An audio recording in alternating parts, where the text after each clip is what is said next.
জল ভাঙ্গা গ্রামে যদি একটা মানুষকে বলেন তুই জাহান্নামে যাবি, মাথা ভাঙ্গেল তো না, কথা কন না কেন? আমি জাহান্নামে যাইতাম, সুরেরও সুর কখন যায় না, কথা কন না কেন? সুরেরও সুর কখন যায় না, সুৎকুরের সুৎকুর কখন যায় না, ঘুষকুরের ঘুষকুর কখন যায় না, মসজিদে চাকরি চলে যায়। আমার বন্ধুরা ভাইয়েরা, এবার মুসা আলাইহিস সালাম প্রতি ফিরে আসতেছেন, ওই মুসার সাথে সাক্ষাৎ হলো। মুসা বলতেছে, ভাই মুসা, আল্লাহ কি জন্য আমার বানাইছে একটু জানাই দাও না, মেসেজটা জানাও। এবার বলতেছে, হে মুসা ব্যক্তি তুমি শোনো, তোমাকে আল্লাহ তাআলা বলছি তুমি মনটা খারাপ করবে না, তখন না মন খারাপ না, তোমার মন খারাপ হয়ে যাবে। কয় না, আমার মালিক আমারে বানাইছে যে কোন একটা কাজে তো আমার বানাইছে, কথা বলেন না, আমার একটা কাজ তো আমার এটা করবো, নাইলে আমার হাত নাই কেন, পাও নাই কেন? এবার বলে পয়গম্বর মুসা বলেন, হে আল্লাহর বান্দা, তোমার আল্লাহ সংবাদ দিয়েছি, তোমাকে বলেছে তোমারে দিয়া জাহান্নামের একটা সিদ্ধি বন্ধ করে দেবে। এবার ওই বান্দা চোখের পানি ছেড়ে দিয়ে বলে আলহামদুলিল্লাহ, কথা উচ্চারণ করলো। সুবহানাল্লাহ, খান্না আলহামদুলিল্লাহ বলতেছেন। মুসা আলাইহিস সালাম আশ্চর্য বোধ করলেন, যে লোকটা জাহান্নামের সংবাদ এসেছে ওই লোকটা আবার আলহামদুলিল্লাহ বলে, কারণ আমি বুঝলাম না।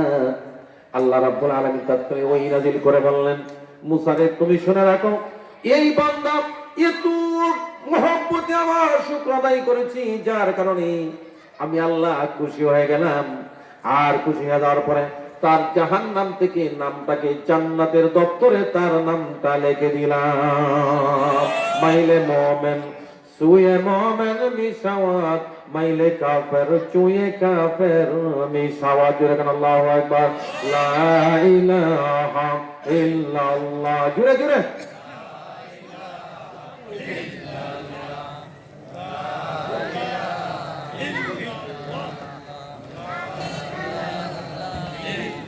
আমাকে শহীদ করে সেই মিছিলে শামিল করে নিও, ঠিক কিনা বলেন? আমাকে শহীদ করে সেই মিছিলে শামিল করে নিও।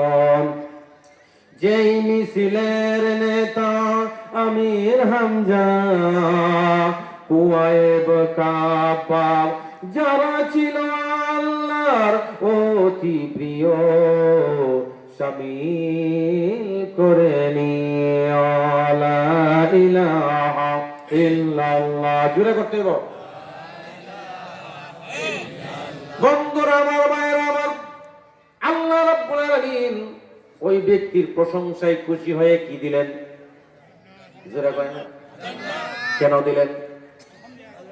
কারণ হচ্ছে আল্লাহ যা ফয়সালা করে তাই মেনে নিয়েছেন, কথা বল না কেন? এখানে মারফতের কথা হলো, আল্লাহ আমার তাকদীরে যা ফয়সালা করেছে তা মেনে নিতে হবে। আর যদি মেনে না নেই তাহলে আমি মুসলমান হতে পারবো না। ওই ব্যক্তি মেনে নিল, আল্লাহ যেহেতু চূড়ান্ত ফয়সালা করেছে আমি শুকরিয়া আদায় করি। আমার মালিক যদি আমার প্রতি খুশি হয়ে যায় তাহলে মালিক বিপরীতও করতে পারে। আল্লাহ খুশি হয়ে গেলেন, কোন সুবহানাল্লাহ।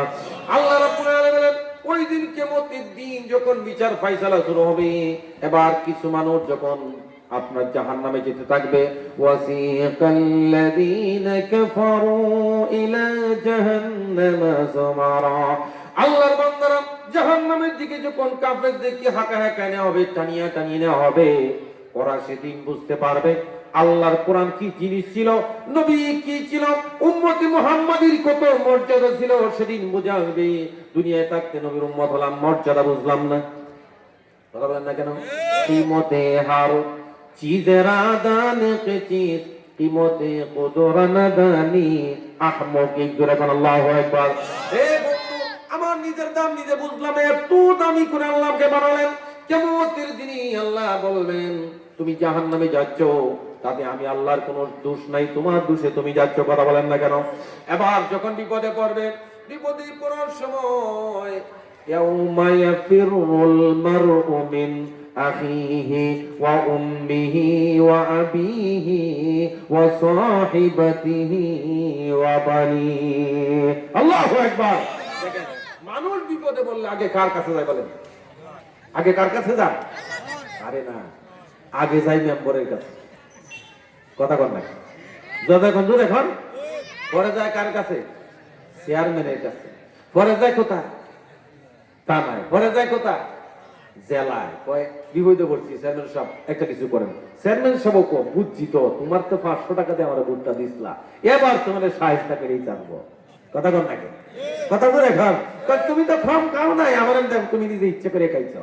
এবারে নির্বাচনে তো খাওয়া কই শুরু হইব। কথা কর না কেন আপনারা? খাইবেন না, খাইবেন না, আপনারা আমারও দিবেন না, খাই দিবেন। কথা কর না কেন আপনারা? আমার বন্ধুরা মায়েরা বিপদে পড়েছেন। বিপদে পড়ার সাথে সাথে আপনার প্রথম কাজ ছিল 2 রাকাত নামাজ পড়ে আল্লাহর কাছে সাহায্য চাওয়া। কথা বলেন না কেন? একজন আল্লাহর বান্দি, আপনারা ফাজের আমলের মধ্যে এটা পড়েছেন, হযরত কানসারা রাদিয়াল্লাহু তাআলা নামে একজন মহিলা ছিলেন। কথা বলেন না কেন? উনি ওনার সন্তানদেরকে সাজায়া গোছায়া পড়াইয়া জিহাদের ময়দানে দিয়েছেন, আর বলতেছেন, বাবারা আমি চাই তোমরা জিহাদের ময়দানে শহীদ হয়ে আমার কাছে ফিরিও। আল্লাহু আকবার। আমি কানসারা তোমাদেরকে সুন্দর করে সাজিয়ে দিলাম, নবী আল্লাহর দ্বীনকে প্রতিষ্ঠিত করার জন্য আমার 4 সন্তান যদি শহীদ হয়ে যায়, আমি কানসারার একটু দুঃখ লাগবে না। কন্যা সুবহানাল্লাহ। হযরত কানসারা সাজিয়ে দিচ্ছেন, চন্দি চন্দি সুন্দর করে বুঝিয়ে দিচ্ছেন, বাবারা আমি তোদের বাবার আমানত নষ্ট করি নাই, আমার সতীত্ব নষ্ট করি নাই, আমার সতীত্বকে হেফাজত করে তোর বাবা ছোট সময় মারা গিয়েছিল, আমি তোদেরকে জিহাদের ময়দানে বিলিয়ে দিলাম, নবীর পক্ষে জিহাদ করবে, আল্লাহ দ্বীনকে জয়ী করবে, তোরা যা শহীদ। আমি দোয়া করি যখন 4টা সন্তান শহীদি তামান্না পান করে ফেললো, 4টা লাশ যখন কানসারার সামনে আসলো, হযরত কানসারা রাদিয়াল্লাহু তাআলা নামাজের মধ্যে দাঁড়িয়ে গেলেন। সুবহানাল্লাহ কন্যা। নামাজের মধ্যে দাঁড়িয়ে যাওয়ার পরে শুকরিয়া আদায় করার পরে বললেন, আল্লাহ আমার এই 4টা ছেলে তোমার দ্বীনের জন্য কবুল হয়ে গেল। আল্লাহ কিয়ামতের দিন যদি তুমি আমাকে ডাক দাও, আমি বলতে পারো আমি 4 জন শহীদের মাঝে। আল্লাহু আকবার। আমার বন্ধুরা ভাইরা, কিয়ামত আসবে, ওই দিন সমস্ত কিছু প্রকাশ হবে। আমি কত নম্বরে আলেম, আমার যোগ্যতা নাই, এরপরে যোগ্যতা যদি লাগায় দেই, আল্লাহ কিয়ামতে জিজ্ঞেস করবে কিনা বলুন? কথা বলেন না কেন? আমার যতটুকু যোগ্যতা আছে, এই যোগ্যতার অতিরিক্ত লাগায় ফেলাইছে, মুফতি সাহেব লাগাইছে আমার নামে। এই মুফতি সাহেব আমি না, আমি মাওলানা পর্যন্ত লিখি না। কারণ হচ্ছে কামেল পর্যন্ত, মাস্টার পর্যন্ত লেখাপড়া করলাম, সব অল্পাস কামাইলাম, মাল দিতে পারি নাই, চাকরি হয় নাই। কথা বলেন না কেন? এখন যোগ্যতা নাই, এরপর মানুষ লাগাচ্ছি। কারণ কি? কারণ তার আল্লাহর প্রতি বিশ্বাস নাই, পরকালের প্রতি বিশ্বাস নাই। আল্লাহ কিয়ামতে জিজ্ঞেস করবে, বান্দা যে যোগ্যতা তুমি লাগিয়েছিলা, এই যোগ্যতা তোমার ছিল কিনা? যদি না থাকে, 3 ব্যক্তি আল্লাহর আদালতে দাঁড়া হবে। 1 নম্বর হচ্ছে ওই আলেম, যে আলেম দুনিয়ার মধ্যে বাহবা দেওয়ার জন্য আলেম সেজেছি, কিয়ামতের দিন আল্লাহ বলবে, দুনিয়া তোমাকে আলেম তো মানুষ বলেছে, এখন অর্ধমুখী করে আমার মতো লোকের জাহান্নামে। কন্যা হুজুবিল্লাহ। আল্লাহ এই সমস্ত পর্যায়ে আমাদেরকে করবে না। যেরকম আমি আমার বন্ধুরা ভাইরা শেষ করে দিব। হুজুরে শিখেছেন, এই জন্য যোগ্যতা অনুযায়ী কাজ করব, কারো যোগ্যতা বাড়াবো না, কম করব না। যে যতটুকু যোগ্যতা আছে সেই যোগ্যতাকে মূল্যায়ন করবো। কথা বল না কেন? কিন্তু যোগ্যতা নাই, এরপরে যদি লকব লাগাই দেই, আমি যে বললাম, রাসূল বলছেন, যার ভিতরে যে যোগ্যতা নাই, এই যোগ্যতা যদি বলা হয় তার মুখে গরম ছাই দাও। কি দাও?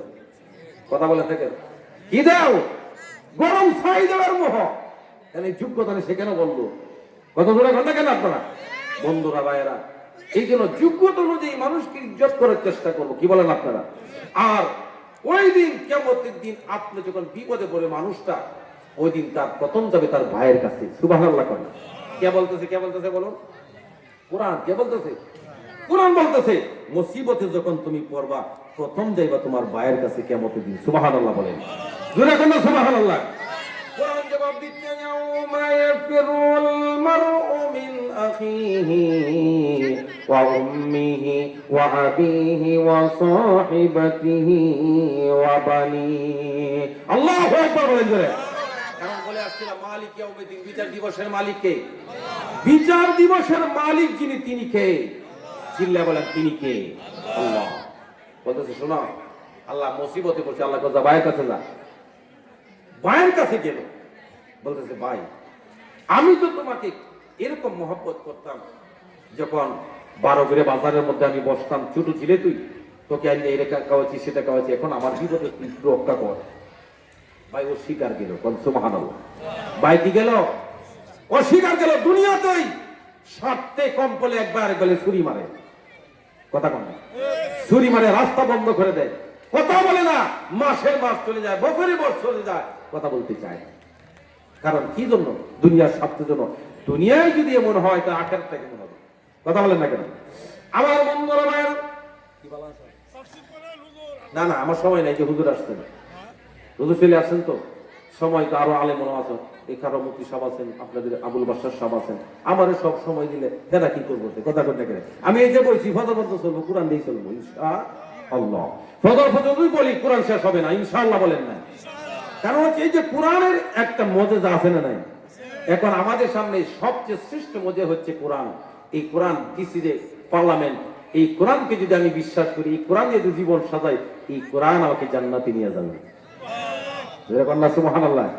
কিন্তু বান্দারে এই জলবাঙ্গা কামে এরকম মানুষ আছে, সকালে কোরআন তালাওয়াত করে, কথা কম না কেন? এরকম মানুষ আছে। ওই যে ওর দাদা ছিল না, নাম না কি ছিল, মরিদ হুজুর রহমাতুল্লাহ আলাইহি, আমি অত্যন্ত মহব্বত করি। সেই জিজ্ঞাসা করেন, আমি বয়ানা বসতে, দাদা আমার 1 টাকা টাকায় দিয়েছে, একবার বলছে আমি মুনতাজা বয়ান করো, আর কেউ না। মুনতাজা বয়ান এত, আমি তার জন্য দোয়া করি। কাদির সাহেব হুজুর রহমাতুল্লাহ আলাইহি চিনেন না? আমার উস্তাদ কাদির সাহেব রহমাতুল্লাহ, আমার উস্তাদ। এই যে বসছি, ফজর হবে তবু কোরআন শেষ হবে না। শুরু হয়েছে কোরআনের জোয়ার। এখন বর্তমানে কোরআনের পক্ষে মানুষ আছে না নাই? কি আছে না নাই? আছে, বহুত আছে।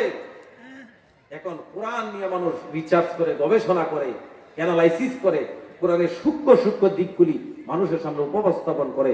এখানে এমনও শব্দ যদি ইউজ করি আপনারা বুঝবেন না, গ্রামের ওয়াজ গ্রামের ভাষা দিয়ে পড়তে হয়, কথা না কেন? এবার যদি আমি ইংরেজি বলি, তাহলে আরে বাবারে, ওই দিনের ছাড়া আজকে ইংরেজি বলে। একটু শুদ্ধ ভাষা বললে গ্রামও দাম চায় না, কথা কেনা যুবক? একটু শুদ্ধ ভাষা দিলে, কখন আসছেন, কখন খাইছেন, কোথায় যাবেন বলেন তো? আরে বাবারে, বাঙালি কুত্তা ইস্কারি রাও, কথা বলে কেন আপনারা? এই হলো আমাদের বাংলাদেশের অবস্থা, গ্রামের অবস্থা।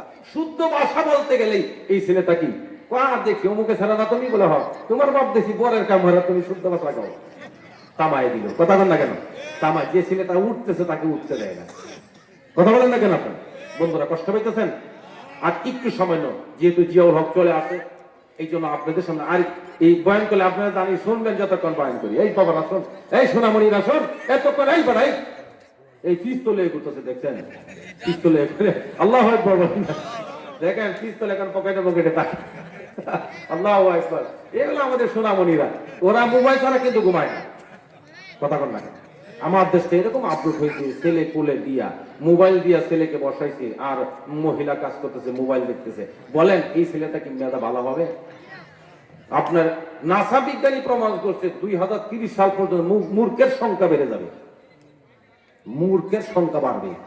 আপনি 10ম শ্রেণীতে একটা ছেলে পড়ে বানান জিগান পারবে না, একটা বানান জিগান পারবে না। কারণ কি? সম্পর্ক আপনার বইয়ের সাথে না, সম্পর্ক কিসের সাথে? কথা কানা কিসের সাথে?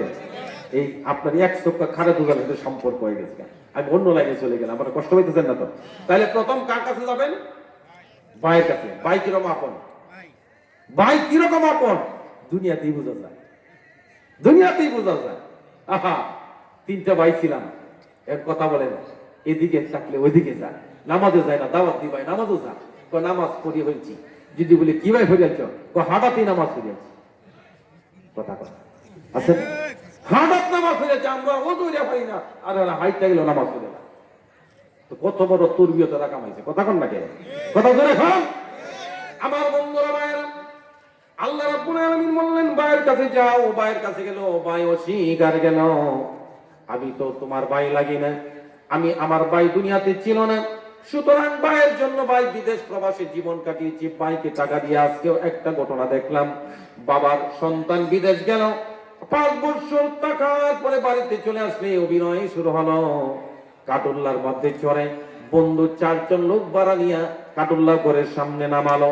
নামানোর পরে বলতেছে আপনার ছেলে মারা গেল। এবার বলে আরে আমার ছেলে মারা গেছে, বাপ কাঁদতেছে। কয় ঠিক আছে, লাশ নামানোর আগে, ছোঁয়ার আগে 4 লক্ষ টাকা পরিশোধ করেন, এরপরে লাশের মধ্যে ধরেন। এবার বাপ বলতেছে না, আমার 4 লক্ষ টাকা দিতেও পারবো না, লাশ নিতে হবে, লাশ নিয়ে যা। বোনের কাছে গেল, ভাইয়ের কাছে গেল, লাশ পর্যন্ত কিনি। মার কাছে যখন সংবাদ চলে গেল, মা বলতেছে আমার চোখগুলি বিক্রি করে হলো আমার সন্তানের লাশটা আমার কাছে ফিরিয়ে দাও। আল্লাহু আকবার। কিছু কিছু ঘটনা মোবাইলে দেখলে পরে নিজের ভিতরে একটা আতঙ্ক তৈরি হয়, দুনিয়াটা অটোমেটিকলি এইভাবে চলছে, কথা বল না কেন? এবার যখন কিছুক্ষণ পরে বাপও শিকারাই না, বোন শিকারাই না, সবাইকে আইফোন এই ফোন সেই ফোন, বাড়ি মসমসে বাড়ি করলো, জমিদারি করলো, ঘর করলো, জমি করলো, শ্রম দিল প্রবাসী ভাইয়েরা আমার, এত পরিশ্রম করে বাড়ি করলো, নিজের স্ত্রীর নামে অ্যাকাউন্ট করলো। কিছুদিন পরে দেখা যায় কত প্রবাসী তো অ্যাকাউন্টের টাকা নিয়ে আরেকজনের সাথে চলে গেল, কথা বল না কেন আপনারা? চলে গেল। এই জন্য বন্ধু ভাই, যখন শিক্ষাটুল্লার মধ্যে জ্যান্ত একটা মানুষ উঠে দাঁড়িয়ে বলল, না না আমার টাকা দিতে হবে না, আমি মরি নাই, মরি নাই, তোমাদের অভিনয় দেখার জন্য আমি দেখলাম কতটুক মহব্বত আমাদেরকে করো। ভাইও শিখা গেল, বোনও শিকার গেল। দুনিয়ার মধ্যে ভাই ভাইকে দেখতে পারতেছে না, স্বার্থে কারণে ক্ষেতের আইলগুলি পর্যন্ত ভাই কেটে ফেলে নিষেধ করে দেয়, ও যেন আমার জায়গা দিয়ে না আসে, নিষেধ করে দাও। দরবার হয়, ভাই ভাইয়ের নামে দরবার করে, কথা বলেন না কেন? আখিরাতে এরকমই হবে, ভাই ভাইয়ের উপকার আসবে না। এই জন্য বলি ও মায়া ফিরুল মারউ মিন আখিহি ওয়া উম্মিহি ওয়া আবিহি ওয়া সাহিবাতিহি ওয়া বানিহি। একটু জোরে কোন লিল্লাহি তাকবীর, জোরে কোন আল্লাহু আকবার। বলতেছে, আমি সংক্ষিপ্ত করতেছি, আরো অনেক ব্যাখ্যা আছে। এরপর বলতেছি ওয়া উম্মিহি, মার কাছে চলে যাব। কোথায় যাব? যেরকম না, কার কাছে যাব? আরো জোরে, কার কাছে? আচ্ছা বলেন, পৃথিবীতে একটা মাত্র শব্দ যেটার ভিতরে আল্লাহর পরে সবচেয়ে মহব্বত বেশি, এটার নাম কি? যেরকম এটার নাম কি? মা বলার সাথে যদি মুখটা বলে যায়, আর যতবার মাকে ডাক দিবেন ততবার সব হবে। আপনার মুখে যতবার ডাক দিবেন ততবার সব হবে না, মাকে যতবার ডাক দিবেন, যত সুন্দর দৃষ্টিতে তাকাবেন, আল্লাহ তাআলা প্রত্যেকটি তাকানির বিনিময়ে একটি করে হজের সব দিবেন। ওই সন্তান কিশোর বিন্দু তাহে বলিয়া সন্তান মানুষ করব, মা গইল তাহে, কথা কয় না কি বানায় বলতেছি মনে হয়? প্র্যাকটিক্যাল ছাড়া কথা বলি না, এই জন্য মানুষ বেশি দেখতে না। কালকে সকালেই খবর হইব, মতি ভাইতে বিচার দিব, আমরা বাইরে আইছি, এমন কটা কয়ে গেছে না। এরপরে কোরআন শোনার পরেও যদি মানুষ তাফসীর না হয়, আর বলার কিছু নাই, কথা বল না কেন? এরপরে মার কাছে যে মা বলে, এই বেটা তুই যে আমার কাছে, আমার তো বিয়াই হয়েছে না, সুবহানাল্লাহ, বিয়াই হয়েছে না, আমি তোর চিনি না রে বাবা, তুই আমার কাছ থেকে চলে যা। আহা, বাবার কাছে বাবা একই কথা বলবে, বন্ধু বান্ধব আত্মীয় স্বজন সবার কাছে যাবে, সবাই। কিন্তু জিয়াউলকে যদি এক পেট খানা থাকে, ওরে যদি এক পেট খাওয়ান, আমার যদি এক পেট খাওয়ান, কেমন দিন কাজে লাগবে, কথা বল না কেন? আপনার বেদায়াওয়ান নেহায়া কিতাবের মধ্যে এসেছে, একজন আলেম যদি জান, এই যে আবুল বাশার সাহেব আপনার নবী সেদিন হয়েছে না, সবাই কিন্তু মুসাফা আসছেন, দেখলাম হুজুর সবাই মুসাফা করতেন, আমার খুব কষ্ট লাগতেছে, কষ্ট না, আমি আনন্দ পাইতেছি। আবুল বাশার সাহেব, আবুল বাশার সাহেব যদি কেমন জান্নাতে যায়, আপনি তো মনে করি বরিল্লা গান পুরা ডালিয়ে দেব, জল ভাঙ্গা, কথা বল না কেন? জল ভাঙ্গা পুরা ডালিয়ে টানবে, শেষ করে দিচ্ছি, জল ভাঙ্গা পুরা টানবো।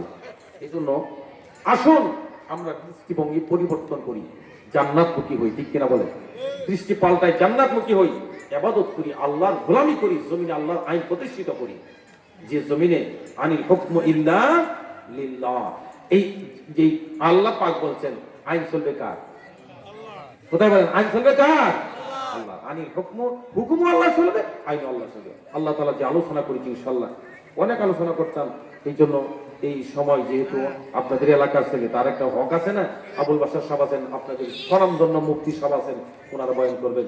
আমি বাংলা সুরে কিছু কথা বলছি না, লাইক মানুষ, নাকাস্তা মানুষ। আল্লাহ সুবহানাল্লাহি হামদিহি, সুবহানাকাল্লাহু ওয়া হামদিকা, ওয়া আশহাদু আল্লা ইলাহা ইল্লা আনতা আস্তাগফিরুকা ওয়া আতুবু ইলাইক। যদি ভুল বাকি মাফ করবেন এবং সকলেই 5 ওয়াক্ত নামাজ পড়ুন।